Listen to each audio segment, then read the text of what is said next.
I was tossed into the countryside for 10 years. Just got home, and my stepsister snatched my necklace. I calmly warned her, this is from my fiancé. He's pretty crazy, so you might want to give it back. With a sneer, she replied, just some hillbilly from the sticks. Let's see how crazy he gets. The next day at school, John had her by the throat. You think you can just take anything? Seeing my stepsister's terrified face, I shrugged. Told you, he's a lunatic. I'm Jenny, once a rich family's spoiled girl. But when I was 8, my mom scratched my dad's first love in a confrontation. Afterward, she accidentally fell from the stairs, and she was gone before reaching the hospital. My dad sent me off to the countryside for 10 years. Meanwhile, he remarried, bringing his first love and her daughter into our home. Now, after all this time, I was brought back from the countryside. When I arrived, all my luggage was opened. My clothes were cut up, books torn apart, and photos shredded. The servants were cleaning up the mess. Monica, the culprit, was twirling a necklace while chewing gum on the sofa. Jenny, thinking you're back to being the real heiress. Seeing the necklace, I reached out, give it back. It was a simple necklace,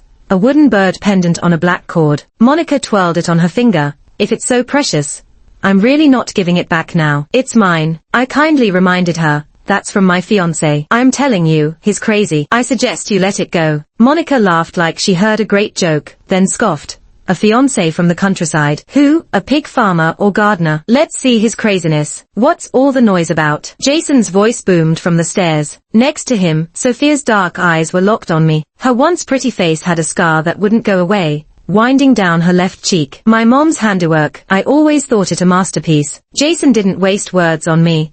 Just ordered me to my room like looking at me was a burden. The room was small, dim, clearly meant to be a storage room. The maids brought in my ruined luggage and a new school uniform. The next morning after breakfast, a driver took me to the new school Jason arranged. When I entered the classroom, Monica was bragging about her necklace. Seeing me, she jumped up to mock. Hey everyone, this is my so-called sister. Her crazy mom slashed my mom's face. Crazy breeds crazier, right? Before finishing, a voice interrupted. Who are you insulting? An icy, angry warning. The room fell silent. Monica turned, tense. A boy looked down at her, eyes sharp, aura chilling.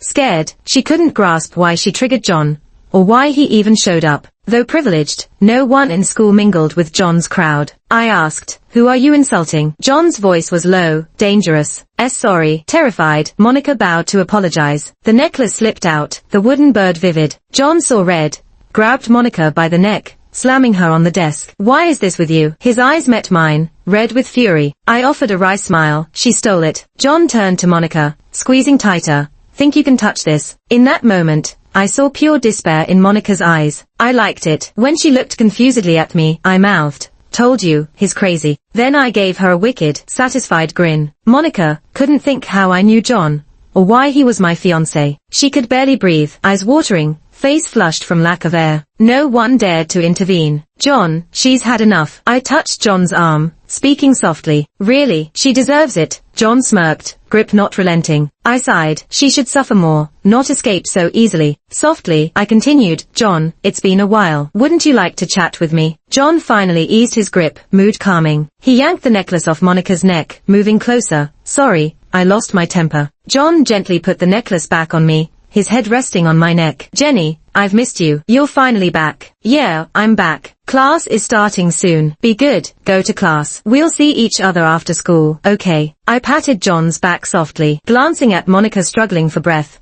I raised a brow at her. After John's outburst, no one dared mess with me all day. Monica hated me more but avoided provoking me. After school, she hid at home alone. Had enough. I chuckled as John kept staring. He laid his cheek in my palm, shaking his head. Can't get enough. I met John back in the countryside. He was too wild. Got sent there by his family to work on a farm. The bird on the necklace, he carved himself. Before leaving, he pressured my family to take me back. I refused. John was my secret weapon. I couldn't reveal it too soon, or how would I have fun dealing with them? What are you thinking about? Noticing my distraction, John squeezed my hand, annoyed. Just wondering when you'll drive me home, I teased, eyeing his luxury car. Just wanted more time with you. Let's go. John dropped me at home, only to be met with a flying glass. Who does she think she is? A little tramp, acting so smug. What's John after? Is he under a spell? Sophia raged, slandering me between curses. I glanced up at John's increasingly dark eyes and gave a tiny smile. Oh, So you all care about me that much? John smiled mischievously and led me through the door. I looked at Sophia and Monica, who were frozen in shock, and at the pieces of broken china on the floor. I lowered my eyes to hide my excitement. The show was finally starting. John naturally pulled me to sit on the couch, then glanced at Sophia. What? Do I need your permission to help someone now? Sophia swallowed her fear and anger, forcing a smile. John, what brings you here? John raised an eyebrow, not caring a bit. Oh, nothing much. Just came to help Jenny feel better. Sophia and Monica froze, their fake smiles vanishing instantly. John looked at me and then turned his gaze to Sophia. You just yelled at Jenny, right? Why don't you apologize to her? He said it so casually, so authoritatively. I suppressed my smile, keeping my usual gentle and soft demeanor. What did you say? Sophia seemed incredulous. My mom should apologize to her. Monica peeked out from behind Sophia, filled with anger. Her confidence vanished the moment she saw John. It's all right, Mrs. Sophia. You don't have to come over. I'll come to you instead. I spoke at the right moment, offering a warm, harmless smile. As I walked up to Sophia, I saw the hatred and venom in her eyes. It felt so satisfying, but it wasn't enough. Sophia stood there for a long time before finally lowering her head under John's increasingly cold stare. Jenny, Auntie didn't mean it that way. We're family. Don't take it to heart. I gently held her hand and smiled. Thank you, Auntie. Then I stared at her intently, my smile growing deeper. With increasing resentment in Sophia's eyes, I silently mouthed, your scar looks great. This was Sophia's taboo, her Achilles heel. Once, her beauty was her pride, but now it was a thorn in her heart. Sophia lost control in an instant, pinning me to the ground and slapping me across the face. John immediately stood up. The moment before he arrived, I pressed my cheek into the broken china on the floor. Blood quickly oozed from my jaw. The angle and force were just right. It looked serious, but the cut was shallow and not really painful. Seeing the blood on my face, John grabbed Sophia right up. Are you guys trying to die? Monica turned pale and pleaded. John glared. Get out. Jason showed up quickly, seeing Sophia and Monica pinned by security, along with a knife tossed at their feet. He didn't dare make a sound. John attentively watched the doctor treat my wound, ignoring Jason completely. John, what's this about? You have 3 choices. John interrupted coldly, not hiding his grudge. Each of you could cut your face once. In one sentence, all 3 turned pale. Your family's business is finished. Jason's face fell further, casting a resentful look at Sophia and Monica. Send this crazy woman to a mental hospital. John stared at Jason with a half smile, an aura straight from hell. John, you see, you have 3 seconds to decide. I'll choose the third one. I think such a mental state really needs treatment, Jason said with a flash of ruthlessness in his eyes. Seeing Monica and Sophia's disbelief, I raised my eyebrows smugly. Did you ever think that one day you'd be on the receiving end, when you teamed up to send my mom to a mental hospital back then? First step, success. As Sophia was taken away, John had already been urged several times by the old man to return. Monica clung to Sophia, refusing to let go, using all her strength to push away the doctors. She cried, begging Jason, Dad, Mom isn't insane. I beg you, don't send her there. She caused such a commotion that Jason pulled her away, slapped her, and said, Get back to your room. Watching this scene, my gaze went dark. How much did this resemble the time when I was 7? Sophia and Jason conspired to send my mom to a mental hospital because of the shares she held. Back then, I held onto my mom, pushing away those doctors with all my might, crying and begging Jason. And all I got was a slap from him. It's really karma, isn't it? I thought with a smirk. As Sophia passed by, she whispered, Jenny, you don't think you've won, do you? Her chilling voice seemed to come straight out of hell. I shed my gentle facade, revealing my original sinister smile. How would that be possible? This is just the beginning, and something so minor. It won't satisfy me. My mom was locked in a mental hospital for a year when I was 8. Once she was released, having agreed to leave without a cent to her name, she came to pick me up. But Sophia showed up with Monica, flaunting herself in front of my mom. Monica looked at me and said, Your mom's a big lunatic, and you're a little lunatic. No wonder Dad wants you, not me. I rushed at her, and we got into a fight. Sophia slapped me across the face. Overwhelmed, my mom picked up scissors from the table and slashed Sophia's face before falling down the stairs during the struggle. After that, I never had a mom again. I was sent to the countryside, forgotten by all, except for some old lady paid to watch over me. Sophia gave her money to make sure she treated me harshly, but the old lady couldn't do it entirely. Instead, she used the money for my schooling and advised me to live a good life. Before she passed, she made me promise not to dwell on the past, to live a good life. But I didn't agree to that. I need to settle these debts with them one by one. These grudges, they'll repay them bit by bit. When I sent the maids into Monica's room, she was still crying. Seeing them tossing her belongings outside piece by piece, she yelled, eyes red, "What are you doing? Are you tired of this job?" I strolled leisurely into the room. They do it because they want to keep working here. Jenny, don't push it. This is my room. Monica glared at me, wanting nothing more than to pierce me with her eyes. It soon won't be, I said casually,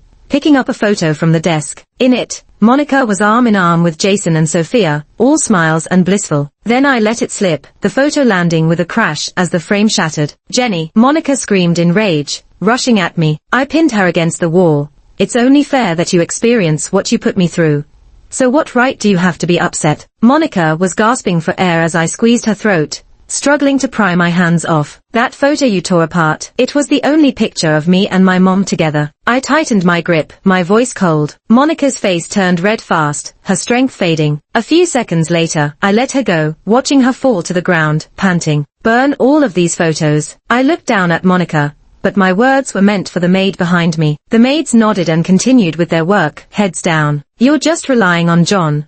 Don't get too cocky. Monica's voice was a bit hoarse as she looked at me, defiant. If I'm using John's influence, why shouldn't I be cocky? I smirked a bit mischievously, just like a small-time schemer. Monica laughed too, a shadow in her eyes. You're just pretending to like him, using him, right? You left that necklace in the suitcase on purpose, so I'd see it and think it was precious to you. The scar on your face, was that part of your act too? John likes you a lot, but if he finds out you're using him, what's gonna happen to you? I casually sat on the sofa. Then go tell him. Monica was stunned by my attitude. What's the deal with you and John? I looked at her, amused. John, he's just the best piece on my chessboard right now. I was 16 back then, my 8th year in the countryside. That's when John showed up. I'd heard his name a lot before, back home. I knew his family was something big, so I started getting close to him. He was punished by his grandpa, and sent here to do farm work, and learn some humility. His parents wouldn't dare argue with the old man. John was wild and arrogant,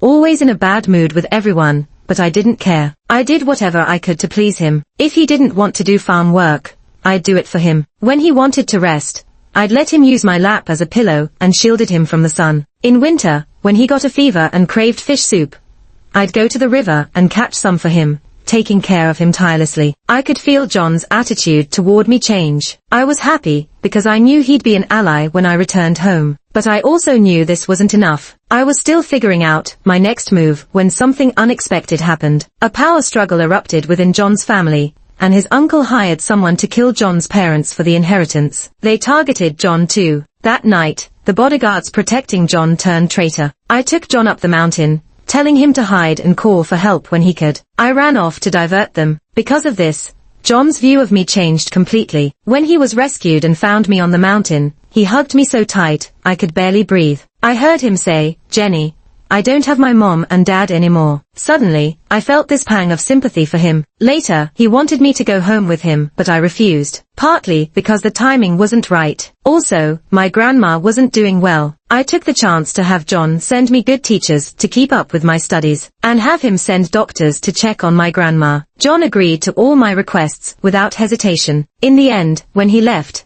he put that necklace around my neck. Jenny, I carved this myself. My parents taught me how, and they met because of carving. I wanted you to meet them someday, but now that's not possible. Consider this their gift to you. At that moment, I couldn't meet John's shining eyes. He had no idea everything was part of my plan. Even saving him was because I knew the mountains so well.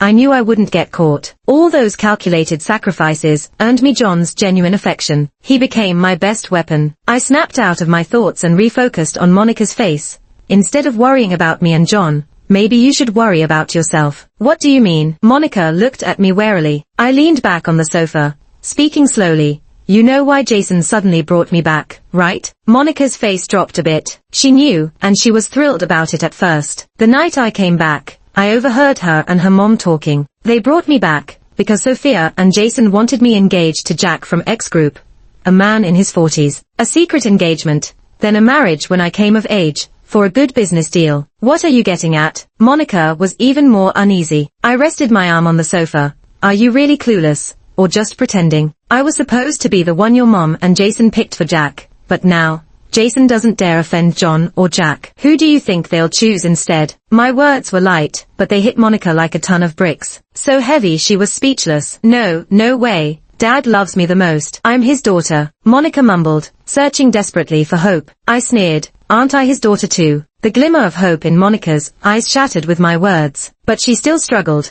No way. I'm not like you. Your mom's a nutcase. My mom was Dad's first love. She only ended up in the asylum because of you and John. Dad will definitely get her out soon. He loves Mom and me the most. Watching her ramble on, I stood and patted her shoulder. Good luck with that. When people are desperate, they often deceive themselves. My mom, Sophia, Monica, they all held out hope for that man. But I learned early on, he was the root of all this mess. His day of reckoning was coming soon. After Sophia left, Jason barely showed up. Monica was living in the junk room, where I stayed when I first returned. Every day after school, John dragged me to study more. But I didn't mind. I needed to learn as much as I could. Someday I'd take over the company my mom started. Life just drifted on, quietly. When I got home after studying with John, just as I was about to enter my room, Monica rushed over and knelt in front of me. Her cheeks were swollen. She'd been hit pretty hard. Jenny, I was wrong before. Please, help me. I don't want to marry Jack. Monica looked at me, her tears falling like rain. I glanced down at her but didn't say anything. She didn't care. She clutched my pant leg tightly. Dad took me to have dinner with Jack. They started talking about an engagement, and I freaked out. Dad pulled my hair and hit me. Monica's pupils were dilated with fear, haunted by the memory. Jenny, please help me. I was wrong before. I'll even kowtow to you. I watched her bow her head, hitting the floor with a dull thud. I suddenly remembered the day I came back home.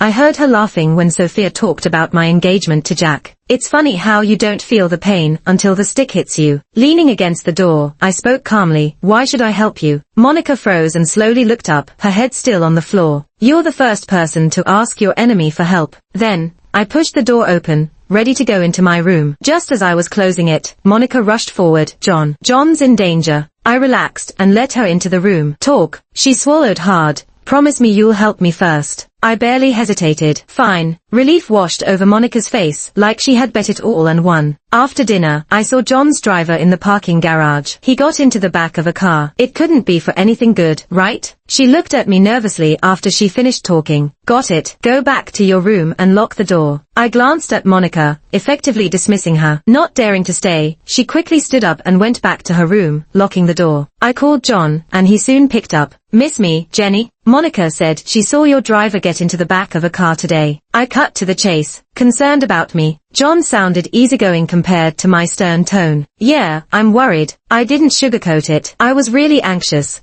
and I didn't quite know why. I just didn't want him to be in any danger. There was a moment of silence before John spoke. It's fine. I know who he went to see. My cousin. Your uncle's son. I stopped mid-sentence. John's uncle had orchestrated the tragedy with his parents years ago. Yeah, my uncle's kid. He's always been well-mannered and kind-hearted. That's why, even after his dad got caught, my grandpa let him stay around occasionally. John spoke nonchalantly. How dangerous? I asked the one thing on my mind. Not at all, he replied casually. My grandpa's always had someone watching him. The kid just doesn't know it. He thinks pretending to be harmless would fool everyone, as if anyone raised in our world would be naive. I was about to say something when John interrupted. Unless I choose to be fooled, of course. Why? The words slipped out before I could stop them, and I regretted it instantly. John pondered. Maybe love really does blind people. I froze for a moment, surprised by his response. Just as I was about to reply, he chuckled softly. Get some sleep. If you're worried about me,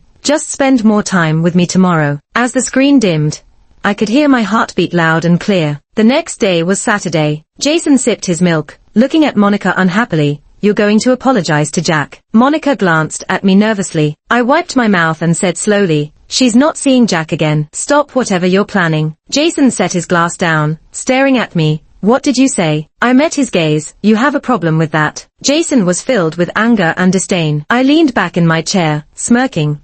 I've always wondered if you've ever achieved anything on your own in your life. Jenny, Jason snapped, his voice rising. Monica dropped her chopsticks, too scared to breathe. Are you trying to get back at me? Jason glared at me. I laughed. Oh please, we're just getting started. The company's your mom's creation, and you're not going to touch it. So are you coming after me? What's next? Gonna kill me? His last words were practically a shout. My smile faded as I stared at him quietly. You actually considered it, huh? Do you think if you had blood on your hands, you'd get away with it? Jason laughed arrogantly. I looked down, smiling faintly, then glanced back at him with an unreadable expression. How do you know I wouldn't get away with it? The atmosphere grew colder, as a gust of fall wind blew through the room, as if it came from below the ground. I got up nonchalantly. I'm done eating. Monica, just do what you need to do today. Ignore him. With that, I walked out of the house. If you had blood on your hands, you think you'd get away with it? Jason's words echoed in my mind, and I shook my head dismissively. The hand that moves the chess pieces doesn't get stained with blood. A real idiot, he is. When I met Sophia at the mental hospital, she was still clean and well-dressed, but her eyes were full of hatred as they fixed on me. Long time no see. I smiled broadly. Jenny, don't get too cocky. Jason will definitely get me out. Sophia still looked hopeful. I nodded in agreement. You're his first love and the woman he loves the most. Monica said that too, just before she got slapped with reality. What did you do to Monica? Sophia's expression changed at the mention of her daughter's name. I sat across from her, separated by bars. It's not what I did. It's what your beloved Jason did, trying to set her up with Jack. Sophia knew Jack was trouble. After all, she had arranged him for me. Her face turned pale instantly. Impossible. Jason loves Monica. I pulled out my phone and showed her a picture of Monica after she'd been beaten. Sure, loves her so much. Sophia stared at the photo, pupils shrinking. How did it come to this? Jason would never do this to Monica. Did you hit her? I rolled my eyes, unable to hold back. I'm seriously starting to wonder if you're actually insane. I pulled a small stack of photos out of my bag and handed them to her. Take a good look at your supposed precious daughter. The photos were of Jason and a young guy. Look closely, and you'd see some resemblance between them. Just a heads up, I said. This guy is only a year younger than Monica. They've been at the same school, and his class is right below Monica's. Sophia's hands trembled more as she looked at the photos. I chimed in at the right moment. Is this his son? Sophia suddenly looked like she aged 10 years. I nodded. His mom passed away during childbirth. She and Jason were classmates. Want to see what she looked like? I handed her a photo of the woman, seeing fear in Sophia's eyes. As expected, when Sophia saw it, her eyes turned red, and she crumpled the corner of the photo with her grip. The woman's face was eerily similar to hers. No, it was she who looked just like the woman. Tell me, who was the first love, and who was just a stand-in? I offered a slight smile, taking in Sophia's broken state. Jason met her when they were young, but they split up. He married my mom for the money. After the wedding, he couldn't let go of his first love and found her replacement, you. Then he reconnected with his first love while you were pregnant and had a kid with her. Sadly, she passed away. For the sake of his son's future, he started plotting everything. First, he used you to get my mom's shares, then had you manage the company. Next, once Monica grew up, he'd get rid of you, marry off Monica for resources, and ultimately have his son inherit the company. I casually laid out the whole story for her. I'd kept eyes on Jason and found quite the piece of news. I played a recording on my phone. A slightly drunk Jason was speaking. I've taken good care of my son, sent him to the best schools, gave him the best of everything. Don't worry, everything of mine can only be his in the future. Sophia was committed to a mental institution today. Initially, I thought we'd wait a few more years before putting her there, but John changed the timeline. It's okay, though. The company's pretty stable now, and she's served her purpose. I was planning to get Jenny married off first, but things changed when she got involved with John. So Monica will get engaged first. Once the deal with Jack is settled, our son won't have anything to worry about. Was about to get her back with me, you know. I couldn't stand looking at Sophia, the stand-in, every day. That was from the recorder I put in Jason's study. I planned to track his moves, but that turned out to be a bonus discovery. Sophia's expression grew vacant as she listened. Tears streamed down her face without warning. After being dazed for a bit, she started to laugh. Softly at first, then louder, as if trying to laugh away the hurt. The vicious scar on her cheek seemed to split open again, as if about to bleed. Jenny, you won, you won. Are you happy, smug even? Sophia was laughing and crying, on the brink of madness. Why would I be happy? Jason and his son should be the ones overjoyed. I leaned back in my chair, speaking with a light tone. Sophia suddenly went silent. No more crying or laughing, just stared at the table, muttering something. I smirked, got up, and walked away. Checkmate. John's car was parked outside. As soon as I got in, he leaned on my shoulder. Why were you there so long? You talk more to her than to me. I'm starving. I ruffled John's soft hair. Sorry, lost track of time. Let's eat. What do you want? John pouted. I want your cooking. All right, whatever you say. I chuckled, feeling unusually relaxed. Back at John's private villa, he shadowed me like a watchful security camera. I stopped whisking the eggs. How about you go watch some TV? Nope. Play a game? Nope. Then? Nope. I'm staying right here. I sighed, returning to whisking eggs, trying to ignore his presence. Anyone would think I was feeding a big puppy, eyes full of anticipation, waiting for food. What did Sophia do when you told her everything? John asked, breaking the silence when I ignored him. Cried, laughed. I replied while pouring oil into the pan, recalling Sophia's last look. My expression darkened. Should I make a call to get her released? John's gaze was glued to my every move. Don't. Let's not interfere. Sophia will get out on her own. I poured the egg mixture in, shaking my head. Are you sure? John smiled, raising an eyebrow. I raised mine, too. Yep. Jason will find a way to get her out. Monica's off the table with Jack, meaning the company needs a new plan. He can't do it alone, so he'll turn to Sophia. My voice was steady as I flipped the spatula. Did you plan this when you agreed to save Monica? John's expression was a bit odd, his puppy dog eyes fixed on me. I chuckled. Had it in mind, yeah, but also because she said you were in danger. Both reasons. John still wasn't thrilled, silently watching me. How about I make you dessert too? I winked at him. Strawberry flavor. John immediately responded. I grinned as my eyes softened. A small challenge. He was quite easy to please sometimes. Heading back home from John's place, evening had set in. Monica didn't come home to stay that night after the morning's heated argument. As soon as I walked through the door, there was a young guy on the couch. I recognized him at once. The guy from the photo. My dad's illegitimate son. What are you staring at? He sat with his leg crossed over another, giving me a cocky look. I couldn't hold back my laughter. I suggest you mind your tone,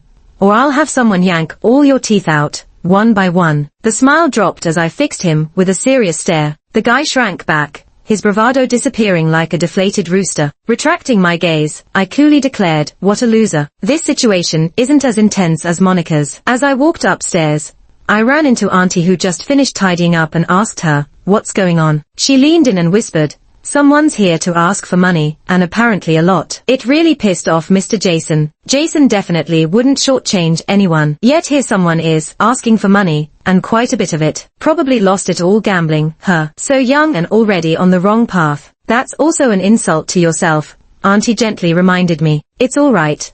I was never much of a good person anyway, I replied with a laugh and walked into the room. After this commotion, Jason will probably bring Sophia back home even sooner. Is this a lifesaver, or a death knell for him this time? I'm honestly quite eager to see. On the day Jason discreetly brought Sophia home, I was out having dinner with John. So, what's up with your cousin? I stared at the pile of food in my bowl, not knowing where to start. Meanwhile, John was adding more to it, saying, he bribed the driver to tamper with the car, got caught halfway through. The driver named them all. Now they're both at the station. Unable to hold back, I finally stopped John from piling more food.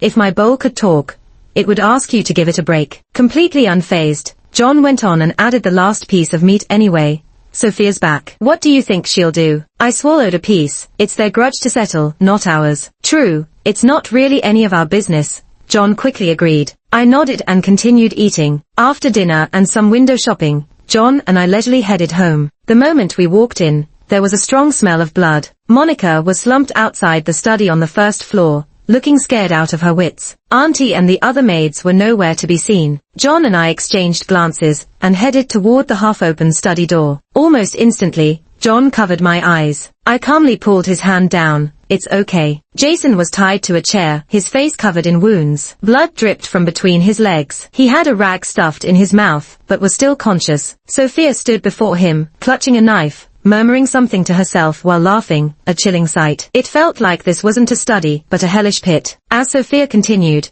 she suddenly turned her head and looked at me. John abruptly tensed, stepping in front of me. Sophia tilted her head, staring at me for a while, then suddenly shouted in panic, "Anne, what are you doing here? Are you here to take my life?" Anne was my mother's name. I gave her a slow smile, the kind my mom used to have. Sophia grew even more terrified, waving the knife, yelling, "Stay away. You deserve it." Then she yanked Jason's hair. "Anne, it's him who's ruined you, and me too." With that, she slashed his face again. "Mom, please, don't do this, don't do this." Monica finally came to her senses, staggered forward to hold Sophia's legs, and cried. My gaze shifted from Sophia's face to Monica's. Sophia suddenly lunged, clinging to Monica's face while glaring at me. "Anne, if you're here to take my life, spare my daughter." Then she took the knife and slashed across her own face. "Here's my life for yours. Spare my daughter. Spare my daughter." Sophia's pupils grew vacant, muttering the same phrase over and over. All the while, I kept that smile, my gaze unfocused. I felt detached, like I was both here and elsewhere. I saw my mom crying.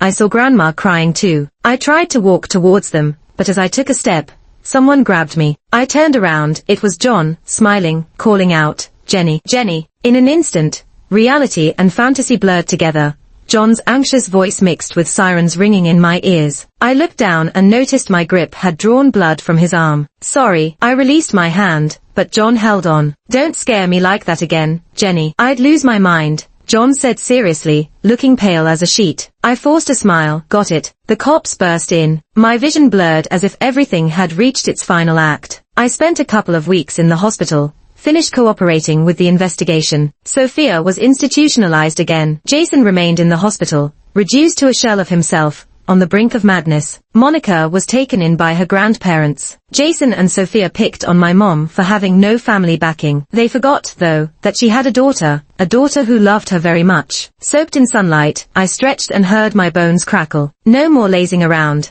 I complained as John walked into the room. "I want to be discharged." "Here, have an apple." "I want to be discharged." "Want a peach?" "Sure." I clammed up, rolling over and ignoring John. John sat down opposite me, holding a peeled apple. "Do you know that when you fainted, I had already planned a place for my suicide?" Lunatic. I didn't like when he talked about himself like that, so I muttered, "If you know I'm crazy, don't scare me like that again." John offered a small piece of apple to my mouth. I chewed on it. "I'll stay here at the most for 3 more days, to let you fully relax." John's eyes softened, cheerfully handing me another piece. "Okay." Seeing John like that made my heart ache. John looked up at me. I hesitated, then said earnestly, "If you ever find yourself in danger, I'll risk my life to save you." John slammed the small knife onto the table. "Let them try. I'll take them out first." I let out a long sigh and then continued seriously, "John, do you know I've been using you?" John didn't seem to care as he munched on an apple. "I know. I've always known." I was ready for him to be angry, resentful, or accusative, but I couldn't understand why he was so nonchalant. "John, I'm using you," I repeated, hoping he wouldn't bottle up his feelings. "Yep, Jenny, I like you." John slightly lowered his head, making eye contact. I choked on my words, my ears blushing, unsure how to respond. "I'm happy for you to use me. If there could be some genuine feelings mixed into that, it would be even better." John grinned mischievously. My face began to flush too. I turned to look out the window. The sun warmed my face, feeling comforting and beautiful. Genuine feelings, probably some are there already, maybe more as time goes on. John's epilogue. My name's John. Lately, the thing I'm most proud of is that Jenny's health checkup came back all good, and she's even put on a little weight. When I first met her, I just knew she was gonna be trouble for me. No way around it. It's a skill I picked up from my dad, spotting people like that. Watching her chat away happily with me gave me the creeps. So, I put on a cold face and ignored her, hoping she'd get scared off. But guess what? This girl not only stuck around, but also helped me with farm work. She even shielded me from the sun, while I slept and went fishing for me in the dead of winter. I found her interesting, and when she smiled at me, instead of creeped out,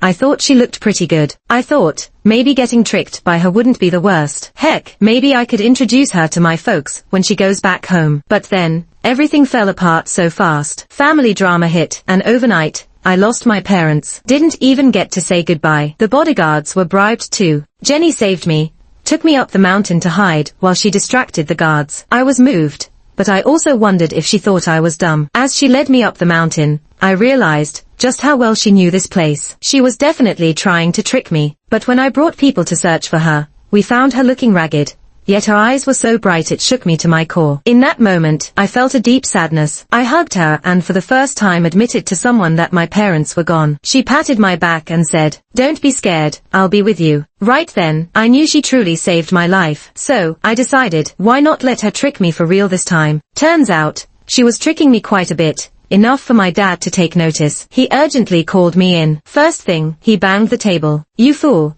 Can't you see she doesn't like you? She's just using you." I couldn't keep still. "How do you know she doesn't like me? Why does she use just me, and not anyone else?" The old man was furious. Even his mustache was twitching. "You've got bad luck. It's only because I happened to set you in the same village where she was staying." I clapped my hands. Exactly. That's fate. That's what we call destiny. Love's got its way, and it won't let lovers be apart. I'm done talking to you. I need to go pick Jenny up for dinner. A teacup flew my way. "You brat." I got up, heading to the door, smiling mysteriously. "Why are you calling your own grandson names? Rascal. Good for nothing." Even at his age, he's still pretty fit, ready to charge at me with a ruler. I quickly closed the door and called Uncle for backup. I know better than anyone that Jenny's been using me, but I don't care. I'm happy about it. If she's the executioner to my slow demise, I'm the willing accomplice handing over the knife. I'm stuck in the walls she's built around me, but the thing is, she's stuck in the golden cage I've built for her too. If one day she wants out, then I'll open the door and walk with her down whatever path she chooses. I can't help it. I love her.